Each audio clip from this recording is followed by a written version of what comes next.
L'école du jeu vous est présentée en partenariat avec la boutique en ligne universludo.ca.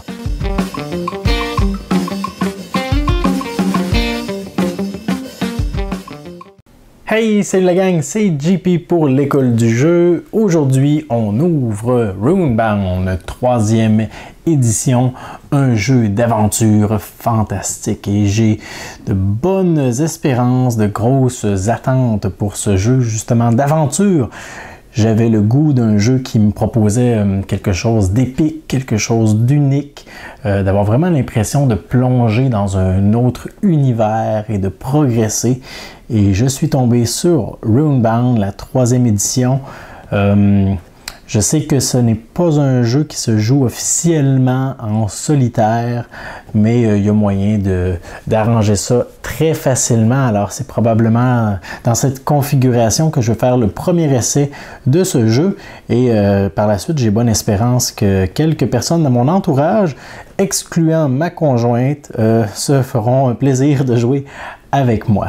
Alors, Runebound, comme vous voyez, j'ai déjà retiré la pellicule plastique pour éviter le petit bruit désagréable de plastique froissé. Et on commence immédiatement en ouvrant cette boîte pour voir qu'est-ce qu'elle contient exactement. Alors, vous savez déjà que c'est la 3e édition. Alors, je vous apprends rien en vous disant qu'il y en avait une première et une deuxième. Il y a donc eu certaines modifications entre-temps. Je ne connais pas exactement les modifications qui ont été apportées, mais puisque celle-ci est la dernière, puisqu'elle est en français, c'est celle-ci que j'ai décidé de me procurer. Comme dans la plupart des jeux de Fantasy Flight Games et de Edge, en fait, on remarque 2 livrets de règles. Je suppose que le premier, en effet, est celui qui va nous apprendre vraiment à jouer, qui va nous montrer les différentes composantes.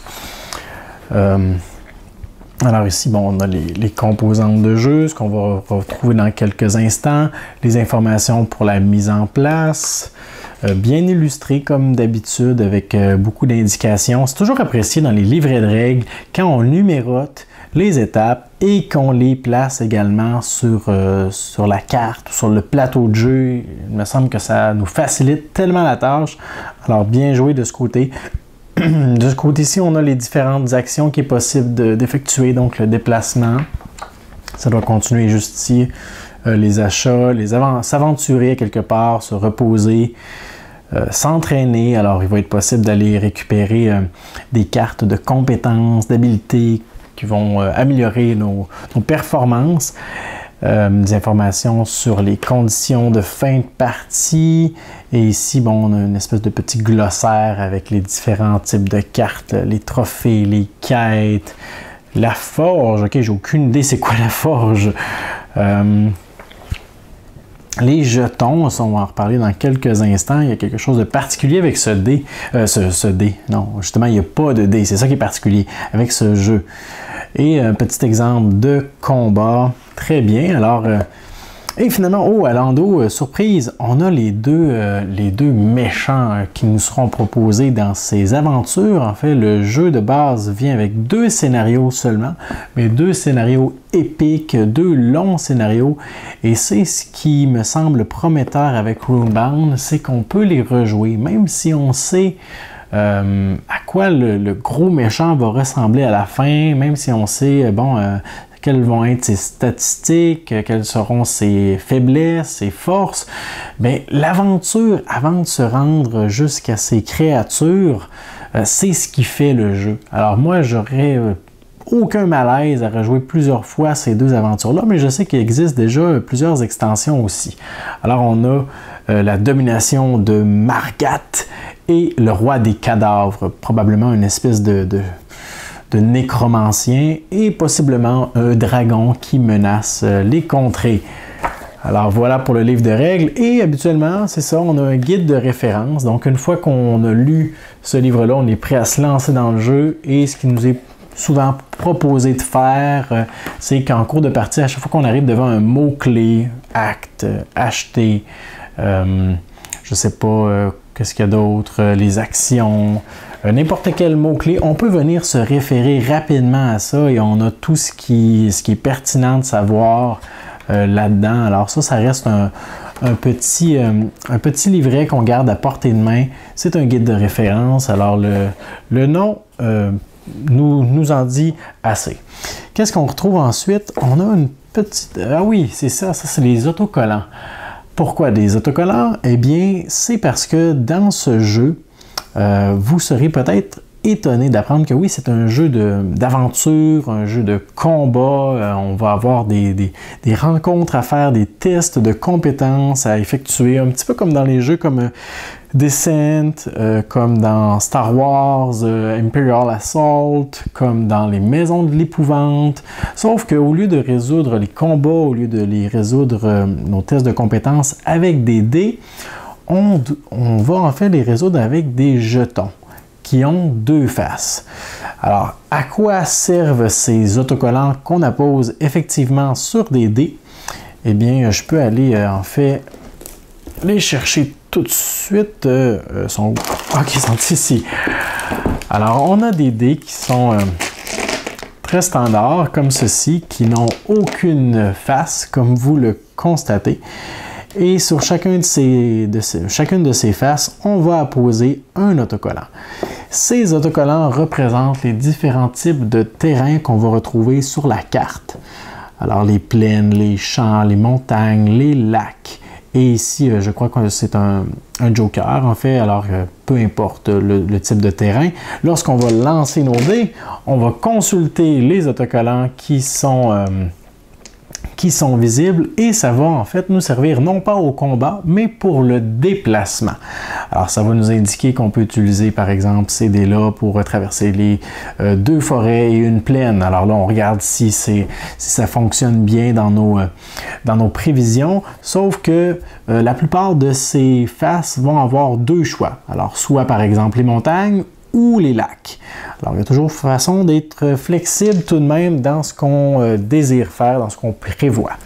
Nous avons ensuite une épaisseur de carton qu'on va ouvrir à l'instant grâce à une fine lame de Faberware. Petite publicité. Alors, on ouvre ça. Voilà. Et ce qu'on retrouve, ce sont justement les fameux jetons de combat. Il y en a tout plein. Et il y aura donc des jetons qui vont être attribués à certains héros. Dans quelques instants, on va voir les différents héros, les personnages. Ce sont les jetons du haut, juste ici. On voit justement les icônes des héros dans le bas de ceux-ci.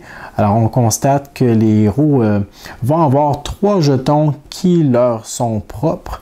Et donc, chacune des faces va représenter quelque chose de différent. On remarque aussi juste ici que nos deux méchants, le nécromancien et le dragon, ont des jetons qui leur sont propres. Ça doit être les jetons des ennemis qui sont génériques, en fait. Et en dessous, juste ici, on en a tout plein d'autres qui vont probablement représenter des équipements qu'on va pouvoir acheter, récupérer, trouver dans certaines quêtes, dans certaines villes, forger nous-mêmes, je ne sais pas, le jeu nous réserve plein de surprises encore, mais bref, ce sont des jetons qu'on va pouvoir récupérer. Et comment la résolution de combat fonctionne-t-elle? Je vous donne quelques exemples, et là j'ai pris des jetons au hasard, j'ai aucune idée si ce genre de situation serait permise ou non. C'est que lorsqu'on va devoir réaliser un combat, nous allons prendre tous les jetons auxquels on a accès, nous allons les brasser comme ça dans nos mains, comme on le ferait avec une poignée de dés, et nous allons les plaquer sur la table pour ensuite les éparpiller et consulter les faces que nous avons obtenues. Ce sont donc ces faces-là qui vont nous indiquer ce qu'il est possible pour nous de faire. Et là, évidemment, il y a certains pouvoirs qui est possible de déclencher, des habiletés qui vont nous permettre de retourner soit l'un de nos jetons ou le jeton d'un adversaire, qui vont nous permettre de doubler la puissance d'un jeton, d'annuler peut-être un jeton qu'on ne veut plus. Mais c'est quand même très intéressant ce mécanisme de jetons plutôt que de lancer des dés. Je crois que c'est bien, surtout si on a pensé à la manipulation de ces jetons-là. Ça reste quand même de la chance, hein, le résultat qu'on obtient, mais s'il y a la possibilité de manipuler les faces, je crois que c'est beaucoup mieux que certains jeux où est-ce qu'on fait juste lancer 15 dés et qu'on calcule le résultat sans possibilité nécessairement de les manipuler. Alors moi, ça m'intéresse, ça m'attire bien. Il y a plein de choses que j'ai aucune idée qu'est-ce que c'est, comme par exemple les espèces de parchemins ici. Je ne sais pas si ça représente les actes de jeu, peut-être. Nous avons des points de vie, des points de quête qui vont représenter, selon leur face et selon le scénario, quelque chose de différent. Nous avons ici des petits jetons de rencontre qu'on va voir un peu plus tard sur la carte. Alors voilà pour le carton. Oh non, mais en fait, j'ai parlé trop vite. On a ici... Ah, ça doit être le plateau de jeu. Alors, je vais vous ouvrir ça à l'instant avec la délicatesse de la biche. Oh là là! C'est bien scellé tout ça. Alors, je mets la boîte de côté quelques instants parce que je veux déplier ce plateau qui a l'air assez immense. Je ne sais pas si vous allez pouvoir voir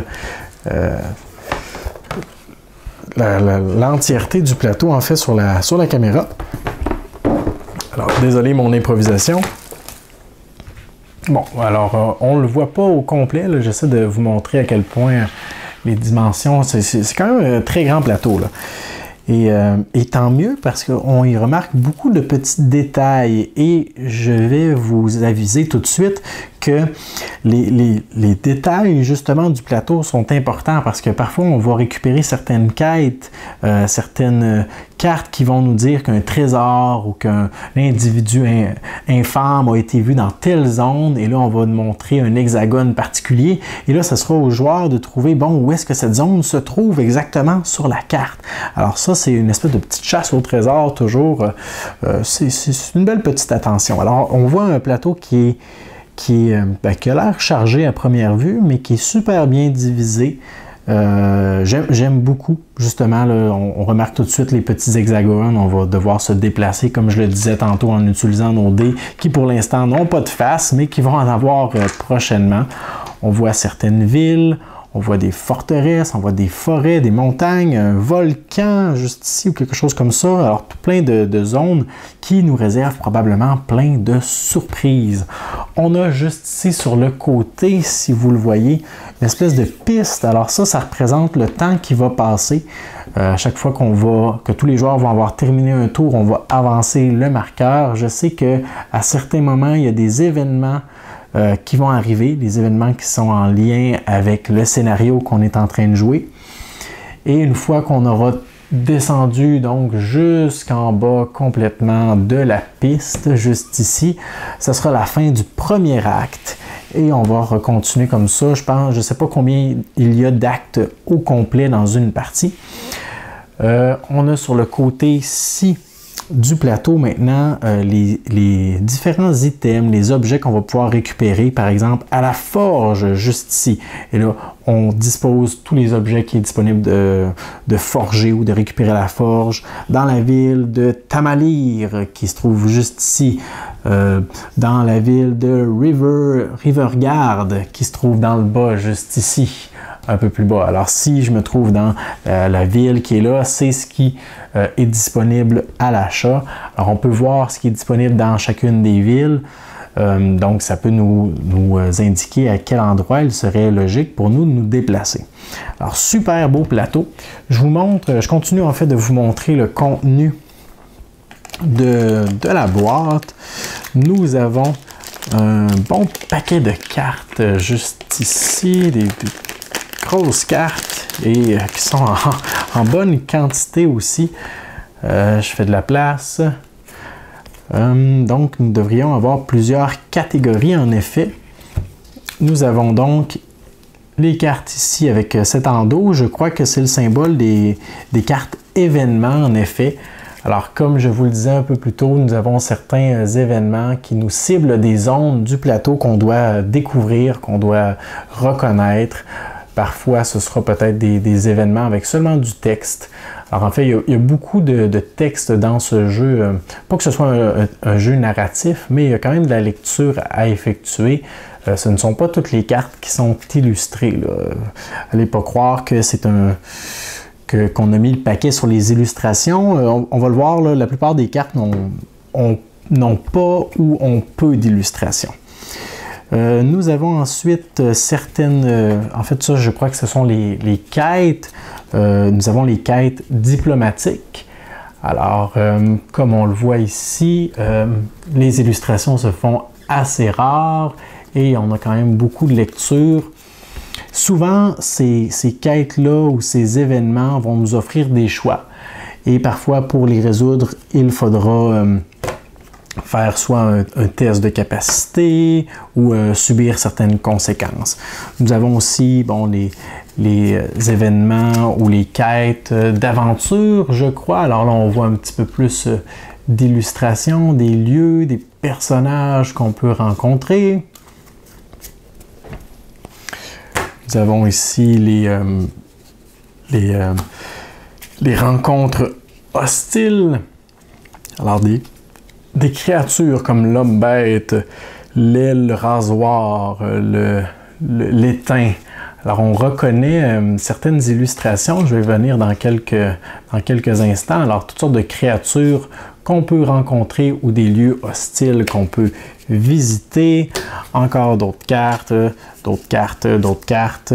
Alors tout ça, encore une fois, ce sont des quêtes qu'on peut effectuer, qu'on peut rencontrer. Je ne sais pas si... Ah oui, c'est ce que je voulais vous montrer justement.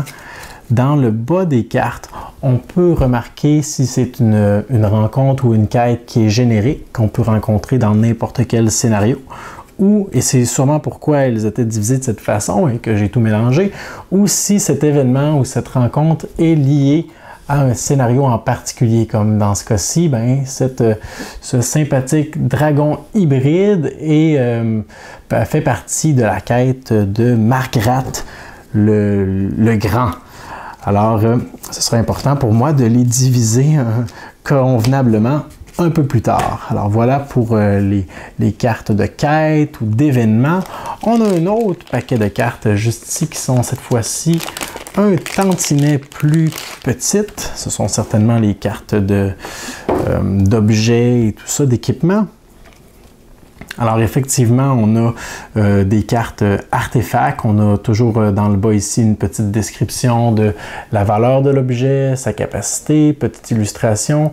On a des coups également dans le haut. Alors l'épée antique.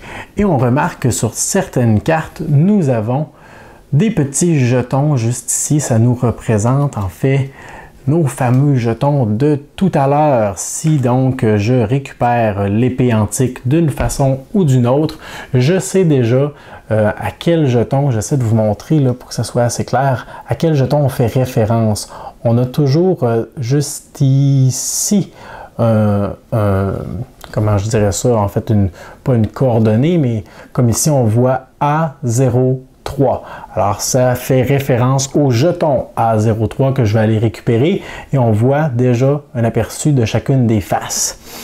Alors, ça peut être une indication pour moi si ça vaut la peine de le récupérer ou non. Alors, on a souvent une petite illustration sommaire sur chacune des cartes et dans le bas, soit du texte ou une description de ce que l'objet fait. Alors, ou des petits icônes comme ça. Alors, on voit qu'il y en a vraiment tout plein des équipements. En fait, pratiquement un peu plus de la moitié du paquet, je dirais. Et pour ce qui est du reste des cartes, ce sont des compétences qu'il est possible de développer. Alors, on peut être intimidant, on peut être on peut faire de la taxidermie, on peut faire de l'alpinisme, on peut faire de la récupération, être robuste. Ce sont donc des caractéristiques qu'il va être possible de développer pendant la partie. Et donc, il y en a tout plein. On va commencer la partie avec certaines de ces compétences qui vont être dans notre main, donc qui ne seront pas disponibles encore. On devra s'entraîner pour pouvoir les développer. On a presque terminé de regarder le contenu de la boîte. Nous avons ensuite nos fameux héros qui vont parcourir les contrées inexplorées de cet univers. Et si vous êtes un amateur de Descent, c'est pourquoi je faisais référence aux illustrations qui nous rappellent peut-être quelque chose, vous allez reconnaître ces héros puisque ce sont les mêmes. Nous avons Laurel, nous avons le maître Thorn, Mok, le Spirit.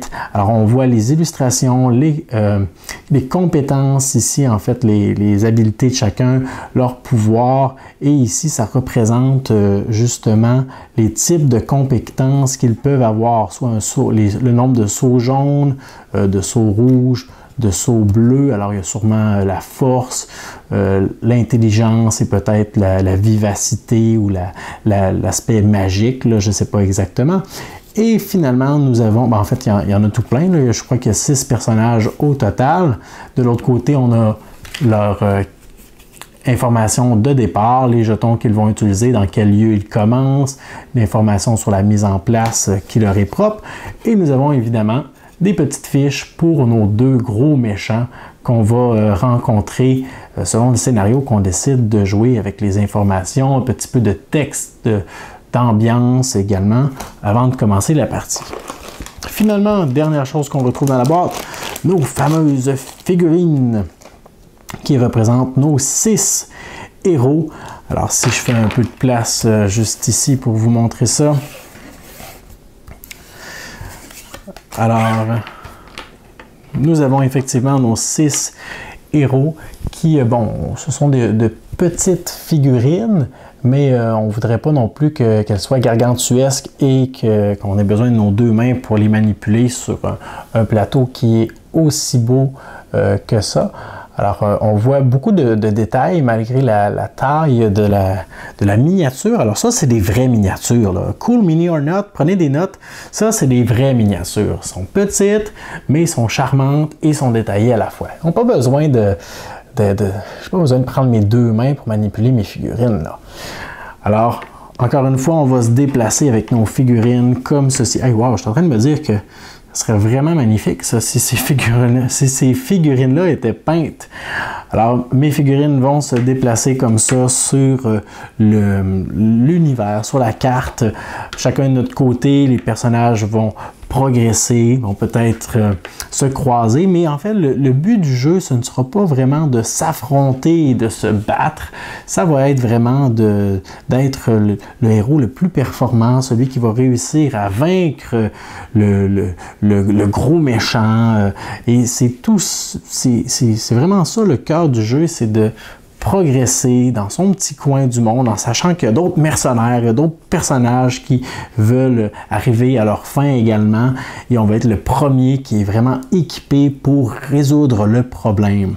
Alors c'est pas un jeu qui est coopératif, on travaille pas main dans la main pour arriver à nos fins ensemble, mais c'est pas non plus le gros jeu compétitif où est-ce qu'on va bastonner les uns avec les autres, puis on va profiter des situations pour se rentrer dedans et de se taper sur la gueule. C'est vraiment pas non plus le but du jeu, même si je crois qu'il y a une partie des règles qui explique là, comment on pourrait résoudre un combat entre 2 personnages, mais on voit que le jeu ne tourne pas autour de ça. Finalement, la dernière chose que je veux vous préciser, ce sont les petits icônes qui sont éparpillés ici, qu'on avait vu justement tantôt dans les composantes de carton. Ça représente les rencontres qu'on va pouvoir faire. Donc justement, nos paquets de tout à l'heure. Ah, il est là. Selon l'endroit où on termine notre tour, on peut décider de résoudre l'événement qui s'y trouve. À ce moment, on récupère le jeton.